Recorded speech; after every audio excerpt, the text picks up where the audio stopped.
C'est un même plaisir, mesdames et messieurs, de vous retrouver encore une fois sur cette plateforme de télévision Renaissance. Bienvenue à ce rendez-vous régional en français. Les titres avant de commencer, c'est avec un cri de déteste lancé par les réfugiés d'Ondouta dont les lieux ont été portés disparus. Certains des disparus seraient détenus dans des cachots clandestins où ils subissent des actes de torture atroces.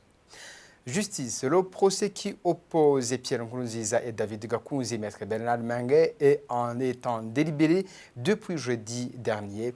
Le jugement sera rendu le 16 janvier 2020. Puis, les violences faites aux femmes résultent de la dégradation de l'éducation, d'où une nécessité de réforme des systèmes d'enseignement pour y insérer les leçons en rapport avec le droit de l'homme. Tout cela, c'est dans ce journal que j'ai le plaisir de vous présenter le développement dans un instant.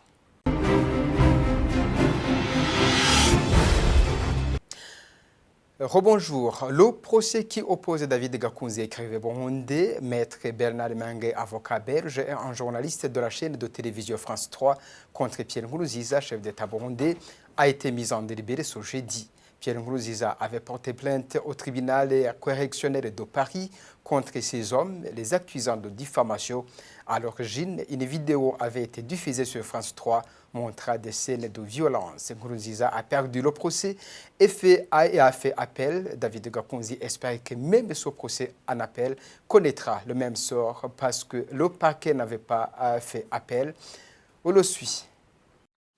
Le procès s'est déroulé comme on s'y attendait. Les avocats de Nkurunziza ont fait en quelque sorte du Nkurunziza, c'est-à-dire essayer de déréaliser les crimes commis, les crimes actuels, essayer de faire passer le Burundi comme étant une victime, comme ils disent eux-mêmes, d'une médisance internationale, d'un complot international. Mais évidemment, il y a les faits qui sont toujours là. Nous avons rappelé les faits, nous avons cité les noms des victimes, nous avons rappelé ce qui était en cours, la monstruosité de ce qui était en cours, et nous avons rappelé à la Cour qu'il fallait qu'elle réalise que l'objectif de Nkurunziza en saisissant le tribunal de Paris, c'est d'essayer de blanchir ces crimes, c'est d'essayer de faire oublier ces crimes, de manipuler, d'instrumentaliser une justice d'un État démocratique pour faire oublier ce qui se passe au Burundi. On a aussi rappelé que ce qui était en jeu aussi, c'était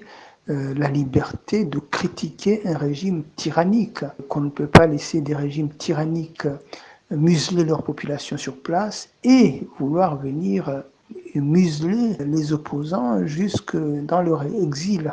Ce qui est intéressant aussi, c'est que au niveau des droits, nos avocats ont clairement indiqué que, étant donné que le parquet n'avait pas fait appel, la relaxe est donc définitive. D'autant plus que les avocats en face, en fait, n'ont pas pu démontrer qu'il y avait une faute civile et un préjudice moral sur la personne de Nkurunziza, étant donné qu'un dictateur n'a pas de réputation à sauver, sa réputation est déjà faite. La décision sera rendue au mois de janvier, le 16 janvier exactement, mais nous sommes confiants et le procès aura permis, encore une fois, de rappeler la nature, la monstruosité du régime en place et des crimes commis, et aussi de tirer la sonnette d'alarme en disant attention, ce qui se passe au Burundi est très grave, on ne sait pas où tout cela mènera ou peut mener un jour si on ne suit pas la situation de près. Vous saurez que le jugement de ce procès sera rendu le 7 janvier 2020. Bref, 41e jour d'injustice pour nos confrères incarcérés. Il s'agit de 4 reporters régionaux de Goupe et d'Iwachu. Dernier les barreaux depuis le 22 octobre 2019. Kamikaze Christine, Dikumasabo Agnès, Mozenzi Terras, Halerimana et Gide ont été arrêtés alors qu'ils se rendaient à Musigati où se déroulaient des affrontements entre des rebelles et les forces de l'ordre. Une semaine plus tard, le tribunal de grande instance de Bubanza les inculpés d'atteinte à la sécurité intérieure de l'État. Ils sont toujours incarcérés à la prison centrale de Bubanza. Droits de l'homme, les réfugiés burundais vivant au camp d'Undouta en Tanzanie lancent un appel vibrant aux militants en faveur des droits de l'homme de plaider pour certains réfugiés enlevés ces derniers jours par les responsables du camp pour être torturés dans de cachots clandestins. L'exemple illustratif est un certain Moïse Ndaïsenga qui a été porté disparu. Ses proches ont appris qu'il est en train d'être torturé dans un lieu inconnu jusqu'à présent. Écoutez l'un de ses proches qui témoigne. turababazwa twebwe imiryango ya Ndayisenga Moses ukuntu twumva ariko arakubagurwa bamukubaguye kugeza aho bashaka kumwica. Les proches de Moïse Ndaïsenga, nous sommes révoltés par les actes de torture qui sont en train de lui faire endurer, jusqu'à chercher à le tuer. Nous nous sommes adressés partout aux organisations qui œuvrent ici, mais personne pour nous dire où ils se trouvent. Mais en interrogeant les prisonniers qui sont en train d'être relâchés, ils nous disent comment il a été maltraité, comment ils l'ont battu, comment ils l'ont torturé par les testicules, jusqu'à ne plus être capable de s'alimenter lui-même. Ce sont ces co-détenus qui l'assistent pour le faire manger.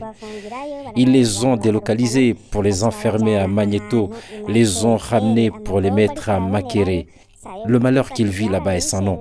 Ils sont en train de le tuer. Ils lui ont fait subir des brûlures. Nous demandons aux organisations de défense des droits de l'homme de nous venir en aide et d'aller où ces gens sont en train d'être maltraités. Ils sont extrêmement faibles. Nous supplions. Son état s'est trop détérioré. Ils sont torturés dans des cachots clandestins. Nous les cherchons en vain. Ils les cachent pour leur faire subir des choses innommables. On est maltraité par ceux-là même qui devraient nous protéger.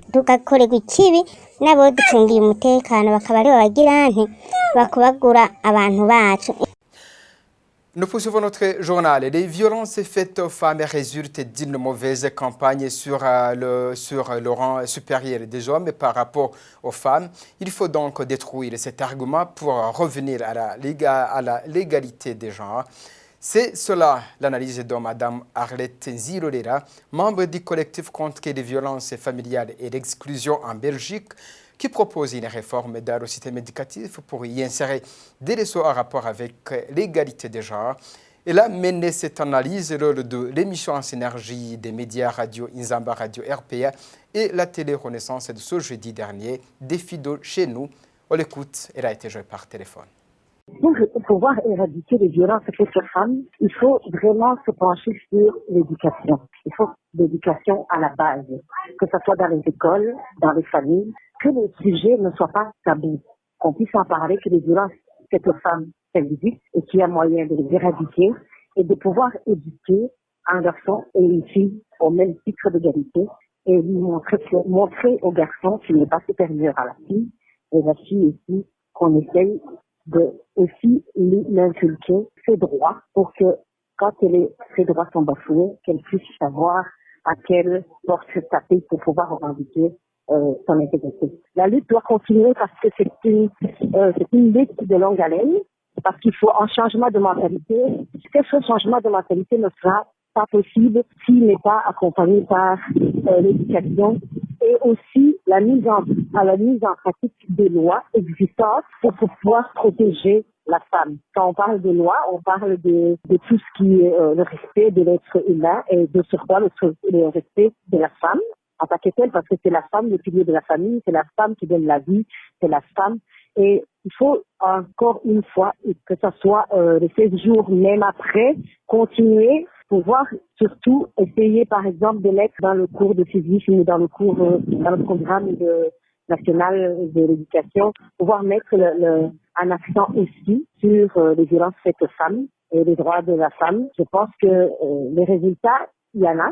On le voit sur terrain, même si c'est pas encore très visible pour certains, mais la lutte doit continuer. Que devrait être le rôle des autorités du pays dans ce combat? Le rôle des autorités du pays, il est primordial. C'est-à-dire que les autorités, c'est elles qui mettent en place les lois, et puis qui doivent aussi pouvoir regarder si les lois sont appliquées, si la protection de la femme est respectée. Et cela se fait à la base, dans les administrations, à la police, parce que si les gens voient qu'une femme est en train d'être, que le viol soit puni suivant la loi, par exemple, parce que si on voit une femme qui est malmenée, qu'on puisse le dénoncer, c'est la première chose.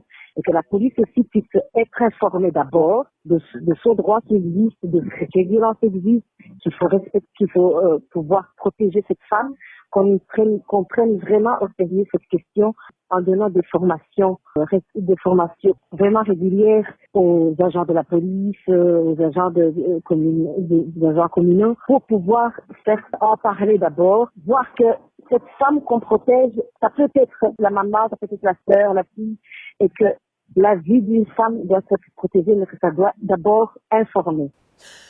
Il y a encore à faire dans le domaine des droits de l'homme en général et dans le domaine des personnes vivant avec un handicap en particulier. Cela ressort de la déclaration du ministre des droits de l'homme Martin Nivyabandi en rapport avec la journée internationale dédiée aux personnes vivant avec un handicap. Les cérémonies se sont déroulées dans la province de Gitega sous le thème « Favoriser la participation sociale des personnes handicapées et les pouvoirs d'agir ». Suivez Martin Nivyabandi, le ministre des droits de l'homme. Le 3 décembre de chaque année, le monde entier célèbre la journée internationale dédiée aux personnes handicapées. Pour promouvoir et protéger les droits des personnes handicapées, plusieurs actions sont menées par le gouvernement de la République du Burundi à travers le ministère des droits de la personne humaine, des affaires sociales et du genre. En date du 26 mars 2014, le gouvernement de la République du Burundi a ratifié la Convention internationale sur les droits des personnes handicapées et promulgué la loi portant promotion et protection des droits des personnes handicapées en date du 10 janvier 2018. Même si tant d'actions ont été déjà menées en faveur des personnes handicapées, un long chemin restait à parcourir vu l'immensité des besoins de cette catégorie de vulnérables.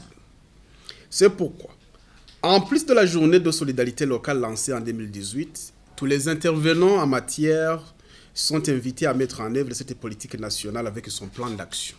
La célébration solennelle est prévue pour le mardi 3 décembre 2019 au stade Ingoma de Gitega, la capitale politique du Burundi, sous le thème « Favoriser la participation sociale des personnes handicapées et leur pouvoir d'agir ».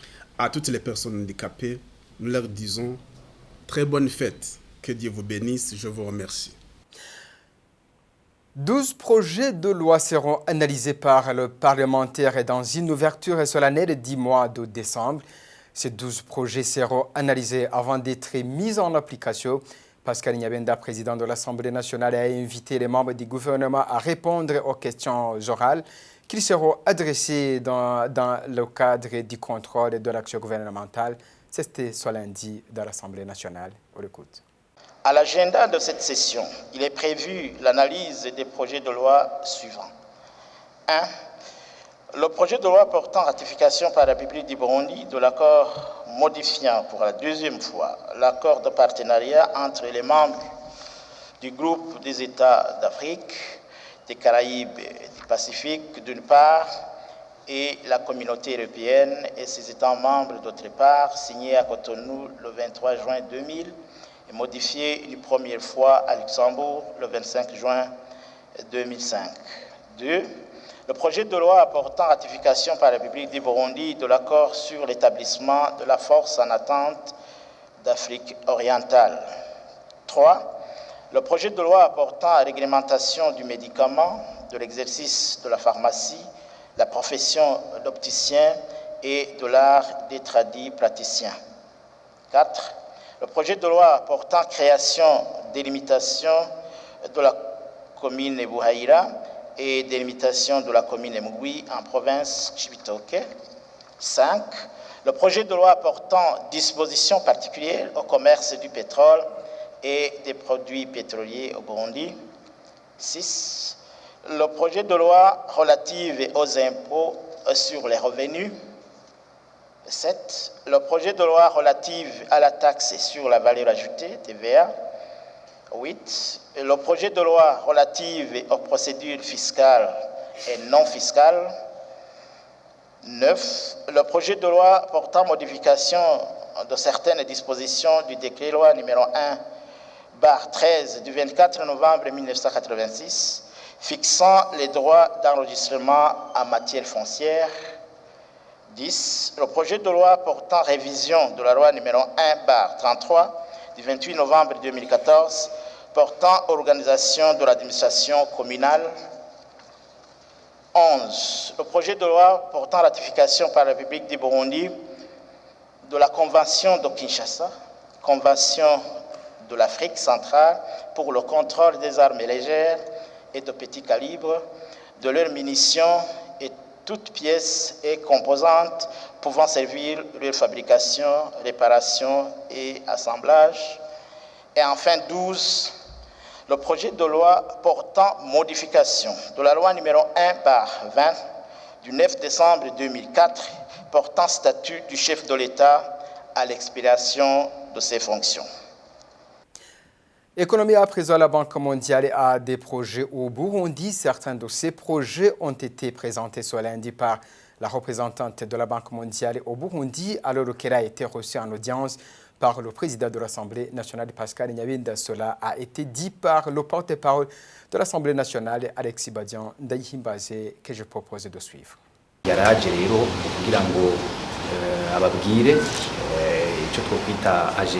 Elle est venue pour présenter l'agenda du plan d'action de la Banque mondiale ici au Burundi. Elle a fait savoir qu'il y a des projets actifs que la Banque mondiale priorise. C'est notamment le développement de la femme en général dans tous les secteurs, comme elle l'a montré au président de l'Assemblée nationale. C'est une coopération qui a commencé il y a longtemps, c'est-à-dire depuis 1957. Vous entendez qu'il y a beaucoup d'années. Il avoue qu'elle apprécie tous les projets élaborés au Burundi. Comme il se remarque que ce sont des projets qui visent à développer tous les secteurs, la santé, l'éducation et la science. Aussi, ce sont des secteurs basés sur le développement de la femme, surtout la femme rurale. Selon elle, elle souhaite qu'il y aurait un suivi pour tous les projets qui sont élaborés par la Banque mondiale au Burundi pour voir également que cette banque peut multiplier même ces projets au Burundi. Ici, elle souligne qu'il faut améliorer le soutien de la femme dans les travaux ménagers, disponibiliser les moyens pour soutenir aussi la femme rurale via les projets qui peuvent développer cette dernière.